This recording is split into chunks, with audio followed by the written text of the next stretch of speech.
Let's return to This Week in America. Here's your host, Rick Bratton. Welcome back, everybody, coast to coast. This Week in America. Seven Islands of the Fog by Thomas Terraforte is a fantasy novel in the most creative sense. A war may be coming. 6 islands search for the famed 7th island for advantage for the future, for control.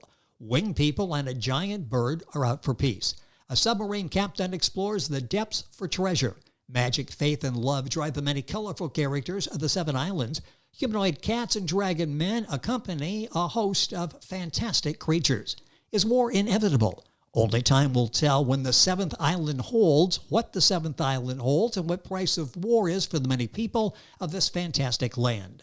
Thomas attended Georgia Institute of Technology in the 1990s, is a degreed engineer. He has a fascination with the classics and role-playing games. The spark of creativity hit when he discovered the background of Robert Jordan, writer of the Wheel of Time series. Thomas thought if a physicist can write compelling fantasy, well, so can an engineer. Enjoy the wild imagination that leads you to explore the 7 islands of the fog, and author Thomas Terraforte is with us on This Week in America. Hi, Thomas. Welcome to the program. It's great to have you with us. Nice to be here.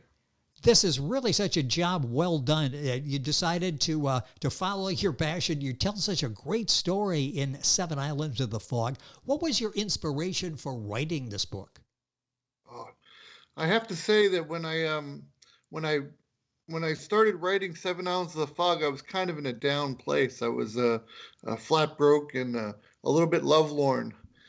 What I thought I would write would be some kind of angst-ridden, one of those Twihard teen novels or something. Oh, yes. So, and what happened was I ended up writing this fantasy, and I think it was all in an event to cheer myself up.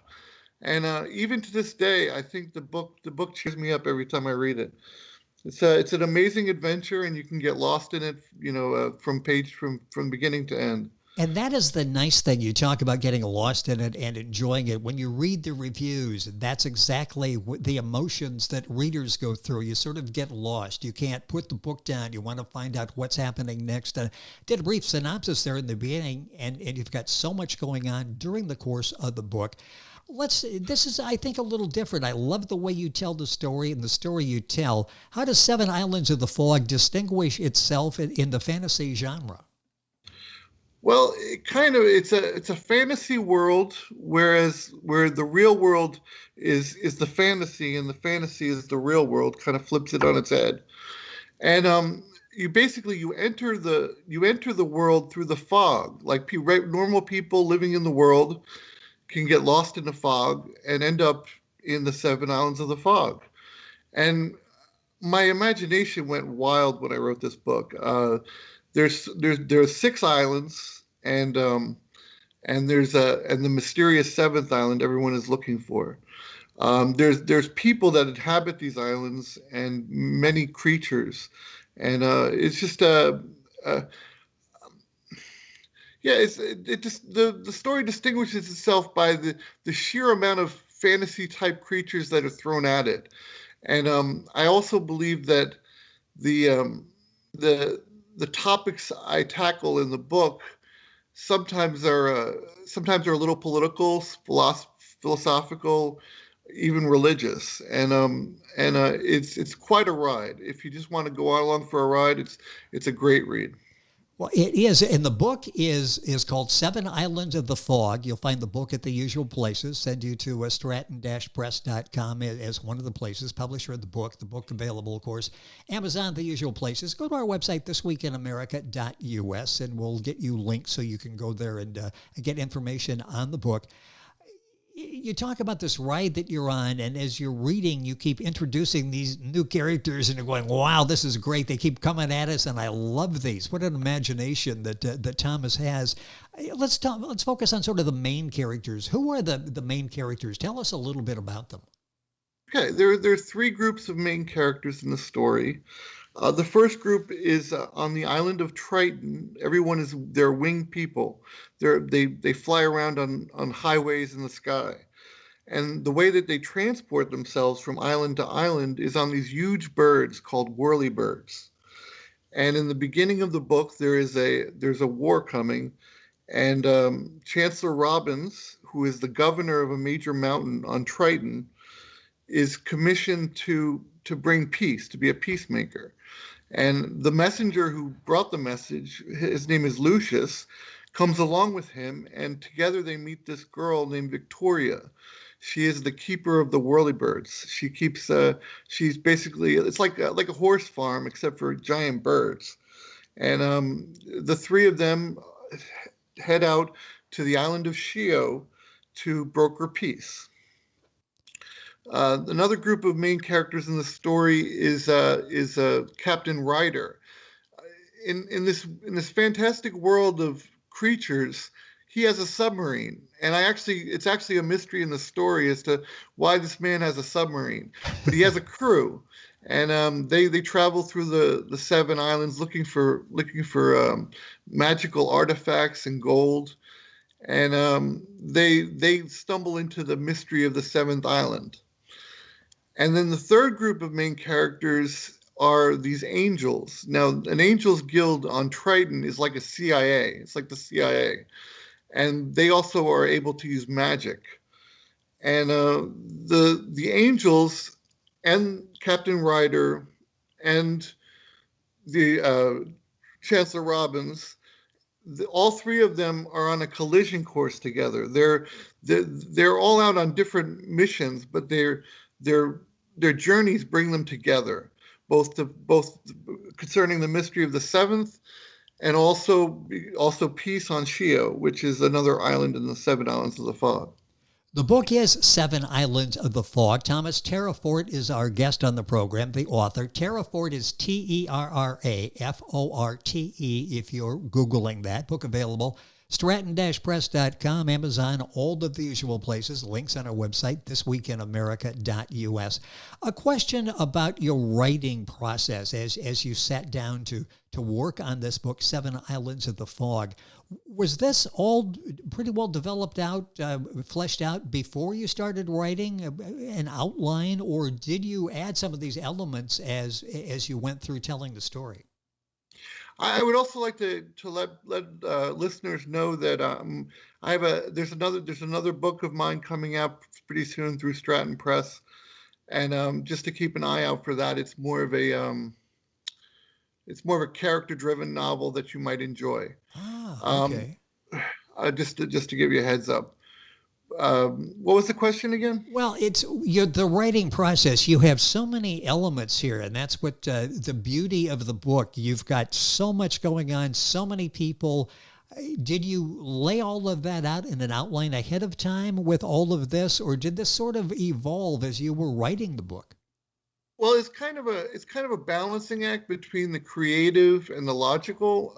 Yes. What I do when I first start writing a book is I usually let my creativity fly, and somewhere when I get about halfway through the book, I stop the pure creativity of the situation, and I get into thinking about the logic and the stories with the characters. And so I usually let myself get to about the halfway point of the book, and then as I work towards the end of the book, it's more laid out and specified. So sort of that engineering background comes in there, trying to make it all logical and to follow it through as you're writing the book. Yeah, I create the problem that I solve. Thomas Terraforte, our guest on the program, Seven Islands of the Fog. Mentioned in the beginning, magic, faith, and love. Magic plays an important part in Seven Islands of the Fog, doesn't it? Yes.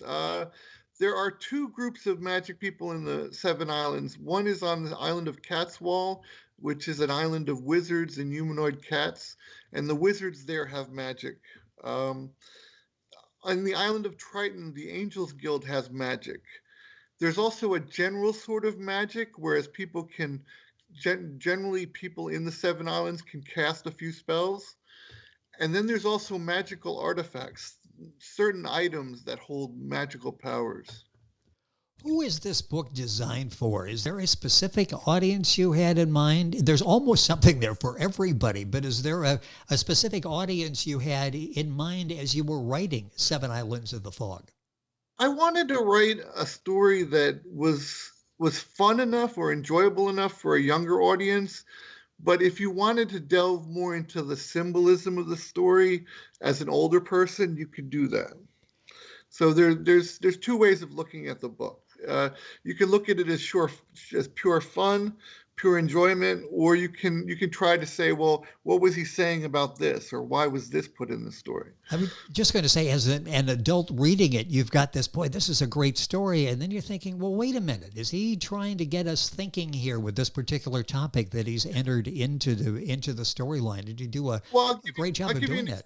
I'll give you an example. The fact that there are these 6 islands and then the 7th island, they can be interpreted in a way like they're countries, and the way they interact with each other, and the different ways that the different islands are ruled or not ruled based on their situation. Yes. Those kinds of details can make you think about the story, but really it's just a fun story for the enjoyment of whoever reads. And a great escape, as we talked about in the beginning. We all need to sort of get away, turn off the news, turn off the noise, and focus on something that's going to bring us enjoyment. You'll find that in Seven Islands of the Fog. Tell us a little bit about the inhabitants of the Seven Islands of the Fog. Okay, there's the 6 islands are Triton with it's winged people who fly around and live on mountaintops, and then there's the next closest island is the island of Tantamount. Now the island of Tantamount is kind of like a 19th century trading post. It's very old school with bars and very old school manufacturing of houses and buildings. They're a very capitalistic society, but in the old school, give me the gold kind of sense. And then Ignis is an island of warriors and poet farmers and warriors, and it's kind of ruled through discipline. And it's very, very interesting story in Ignis. The island of Dragoon is the island of dragon men. It's a prehistoric island, and the dragon men aren't the only people on the island. There's also a species, a group of people called the Shin, and they're like sloth-like people with many legs, but they're very fast. And the two groups of people live on the island in a kind of a hunter, kind of a alpha bravo sense, Yes. whereas one group is kind of in charge over the other group. And the island of Shio, where everyone is concerned about in this story, is a group of large craniumed inventors. The whole island is geared towards laboratories and the discovery of science. Then there's the island of Catswall, and the island of Catswall has humanoid cats, and wizards, and every island gets enough focus. I move focus from island to island in the story, and it's a marvelous journey of getting in the experience of each island. Now, the 7th island is a mystery, which I won't go into. You could learn about in the story. But there's also an underwater city, which I talk about, and actually is the best described thing in the book is the underwater city. And there's also, I put this out there just to say, but there's a ghost. Interesting. So, that's not enough, and we've got a ghost to sort of cap it all off here in Seven Islands of the Fog. Okay, where are the 7 islands? Well, I don't specifically say where they are, but what I do say is that anybody on Earth can get to them if they get lost in fog, or if they look at fog a certain way, they could find themselves strolling from our world into the world of the 7 islands, which at its base is a dream world, is kind of a world of fantasy. I love that. The Seven Islands can be wherever we perceive them to be as we're reading the story. Thomas Terraforte is the author and our guest. Terraforte is Terraforte. If you're Googling that, Seven Islands of the Fog. Book available, stratton-press.com, all of the usual places. Touch on this here, boy. Time going by so quickly, but you've got so many elements. The creatures that you introduce, if you've described, really it captures the attention of the reader. Tell us about some of the creatures in the Seven Islands. Well, I guess the first creatures you're introduced to in the Seven Islands are these whirlybirds, these giant birds that the winged people of Triton fly on. And the thing about the one whirlybird, his name is George. He has an almost humanistic quality to him, almost like a pet. And what I thought was interesting was if you go to the island of Catswall, they've got these giant cranes, and they're pretty big too, but they use them as food. And I always thought it was an interesting juxtaposition between the respect that we have for creatures that we have as pets versus creatures that we have as food. And interesting. If you go to the island of Dragoon, there are these things called moth eaters. They're basically these little fur balls that live on the ground, and everybody eats them. Their only defense is camouflage, but apparently they've all been figured out, and people use them for clothing as well as food. You're going to want to order your copy of Seven Islands of the Fog, and you can do that at all of the usual places. You can link on to Thomas's information at stratton-press.com and Amazon by going to our website, thisweekinamerica.us. What are some of the motivations of the main characters in Seven Islands of the Fog? Okay. Chancellor Robbins, who is the Triton governor who tries to bring peace to Shio, he generally believes that each island should be independent of every other island. That he believes in that all islands should have their own boundaries and should be able to take care of themselves. But he does a lot to grandfather in a kind of peaceful feeling among the islands, and he's respected, which is something that doesn't seem like comes easy in the Seven Islands. Captain Ryder, the captain of the submarine, he's always looking for someplace to retire. Like it's interesting how many times in the story I mentioned that he's looking for some place to retire. I guess what I discovered in the book was he's got this big crew in the submarine, and he's sort of happy where he is. And it's kind of a journey where he's always looking for something he really has. Interesting. I love what you do with the characters in the book. We've got a couple minutes left here. What do you hope the takeaway is as people read Seven Islands of the Fog? What do you hope we take away when they're complete? Well, I guess the takeaway from the story would be that that imagination is not limited, and that as sometimes life can feel like it's like we're boxed in by rules, regulations, and whatnot, but the imagination and the pursuit of happiness goes on ad infinitum. The book is available stratton-press.com, Amazon, the usual places. You mentioned the new book you're working on that'll be available at Stratton. What projects do you have going? How soon before that may be out? And are you working on something else? I'm working on a sequel. The book we were talking about just now. I'm working on the sequel to that book. Although people have asked me if I'm going to write a sequel to Seven Islands of the Fog, and I may at some point do that. Well, I was wondering about that, and that was going to be my next question. If it's possible, you've created this world out there. This vivid imagination has given us so much enjoyment and entertainment and thought-provoking issues in the book Seven Islands of the Fog. I hope there is a sequel to that. But enjoy Seven Islands of the Fog. Thomas Terraforte, and that's Terraforte. book the usual places. I'll send you to stratton-press.com, and you'll look for his new book there as well. And, of course, Amazon. And we'll have all the links up on our website, thisweekinamerica.us. Thomas, a pleasure having you on the program. What a great story you tell in Seven Islands of the Fog. I should say what great stories you tell in Seven Islands of the Fog. You've got so much there. It's such a delight to read, receiving excellent reviews. Congratulations on the success of the book. We'll look forward to more from you, and hopefully we can chat again. Thank you for being with us. Thank you, Rick. It's been our pleasure. Seven Islands of the Fog, Thomas Terraforte, our guest, Terraforte. Information, of course, on our website, thisweekinamerica.us. We're back on today's program after these messages. This Week in America is online. You can visit our website, thisweekinamerica.us. Scott Pinkerton, Associate Producer of This Week in America.